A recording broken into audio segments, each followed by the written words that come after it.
Hey guys, Brian delivers you the goods here. I'm returning to you for a compilation album review, and I'm gonna consider this an album review, but it's not technically. But this is for Avenged Sevenfold's Diamonds in the Rough remastered version. So I'm gonna discuss what I listened to and let you know my thoughts on this album that I listened to. So let's dive into this review. Now, I didn't get to hear the songs from the 2008 version of the Diamonds in the Rough, but they remastered it it took them 12 years just to make a remastered version of the new extra songs. But it was worth the wait. I'm sorry, I'm probably gonna go to bed after this, mostly, because I'm wiped out. Demons was a really good song. I really enjoyed it.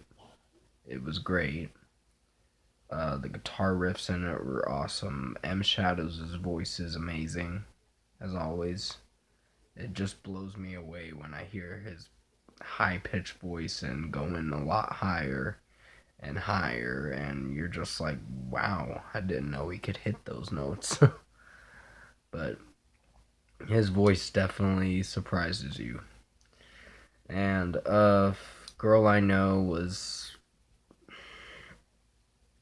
it was kind of a filthy song, but it wasn't bad. It just was kind of filthy. Ugh. I'm sorry, that's the second time I yawned in this video. You're probably like, oh my god, he's gonna keep doing that. I'm done watching him. Which, yeah, Girl I Know was, it was fine, I guess. But I still have to give it a 4.5 out of 5. It's not really that great, but it's not bad. There's some moments or cringy moments when you listen to the song with its lyrics, and it gets a little clustered and mushed around with its lyricism. So it's not really the best. And Flash of the Blade was another one that I disliked. I felt that it didn't. M Shadows' voice was a little off when he's singing the verse. And then when he dives into the chorus, you can hear his voice. That you know. That we know and love. But pretty much, yeah, this record was pretty good. I was pretty surprised going into it. I enjoyed the Walk Pantera cover. That was probably my favorite part of this album. But when it got to Paranoid, the cover for that by Black Sabbath, they did alright. They just did. Ugh. You can already tell I'm really tired. I'm really sorry that you have to see me do that all the time in this video. If you want to stop the video, you can. But if you want to see what I'm gonna rate this album, just stick around and I'll tell you what I'll rate it towards the end of the review. Afterlife and Almost Easy, they were different versions of the songs. Almost Easy almost sounded like it was played in a studio, which probably was. It was probably a studio version song.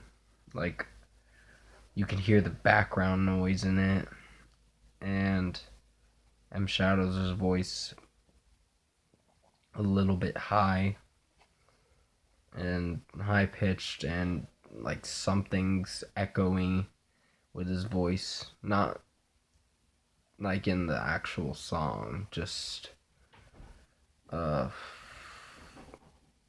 don't know how to describe it, but you might know what I'm talking about. It seemed like it was in a studio, and it was a Chris Lord Algae mix, and then the Afterlife alternate version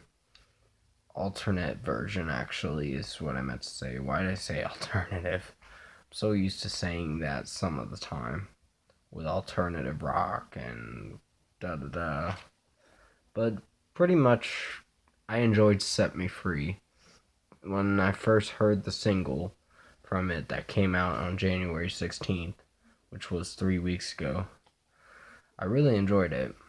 4 a.m.'s another great one. Lost It All, definitely a banger. Dancing Dead was pretty good, and the fight was awesome. So was Tension. But that riff in Crossroads was so great. With the or whatever, how the guitarist Sinister Gates is just riffing that guitar, and so is Zach. And it's so great. And I really love it. It's just amazing. But for a score for this record, oh, you already can tell I'm tired, like I said. If you have been watching the rest of this video, I commend you, because I know you can't put up with my yawning too much. You're like, oh my god, this guy needs to stop yawning. But yeah, out of 10, I think I'll give this an 8.5 out of 10. I think it deserved it. It was a pretty good record. There were, and they added St. James in this album too, which I was surprised with. For the extra track to start the remastered version of this album. And it did really good, and I really enjoyed it. And it was really good as the extra track for the Hail to the King album.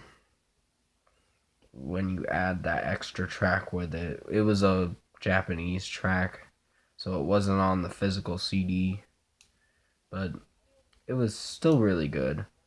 But yeah, 8.5 out of 10 is what I'm going to have to settle with for this new Avenged Sevenfold album. But comment below. Let me know what you guys thought of the new Avenged Sevenfold album, Diamonds in the Rough, the Compilation album, if you've heard it. And if you like this review, comment below and let me know your thoughts on it.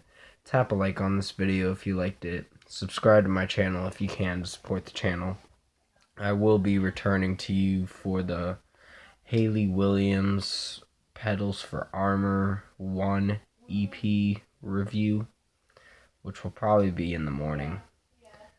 And I will be also returning to you for the Birds of Prey movie review, which is probably going to be this weekend, I think. And that'll be it for the week.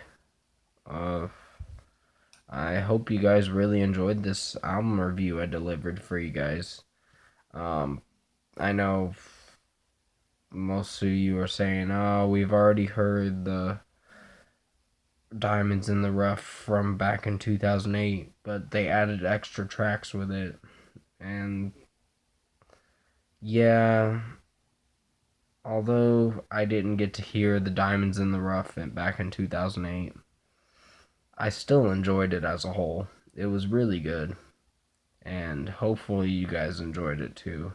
It is coming out tomorrow for sure, the whole thing, and the extra tracks with it as well are going to be out tomorrow.